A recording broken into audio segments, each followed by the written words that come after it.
Hi hello అందరికీ నమస్కారం అండి. Welcome to Manasa vlogs. నేను మొన్న మా అమ్మ వాళ్ళ ఊరికైతే వెళ్ళాను. నా పక్కన ఉన్న పాప పేరు లలితశ్రీ, మా అక్క కూతురు.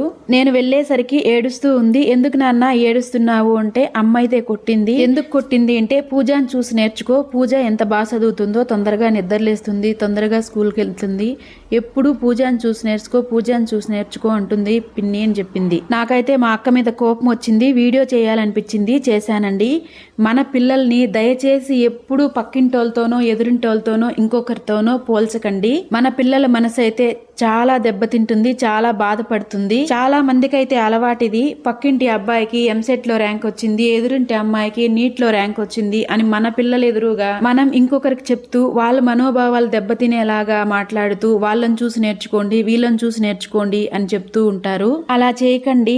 ఒకవేళ ఫెయిల్ అయిపోయినా, ఏదైనా పొరపాటు చేసినా మనం తల్లి తండ్రులు కదండి.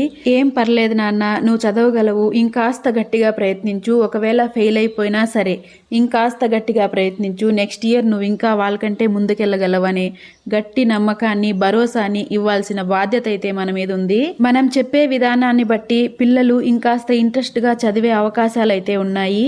అలాగే కించపరిచి మాట్లాడడం వల్ల చదవాల్సిన చదువును కూడా పక్కన పెట్టేసి చదవకుండా అయిపోయే పిల్లోళ్ళు ఉన్నారు. ఎవరితో ఎవరికి పోలికేంటండి, ఒకరితో ఒకరికి పోలికే లేదు అసలు. రాత్రి అయితే చంద్రుడికి విలువ, పగలైతే సూర్యుడికి విలువ. సూర్యుడు రాకపోతే తెల్లారదు, చంద్రుడు రాకపోతే పొద్దుపోదు. వాళ్ళకే ఒకరితో ఒకరికి పోలిక లేదండి, ఇంకా మనమెంత చెప్పండి.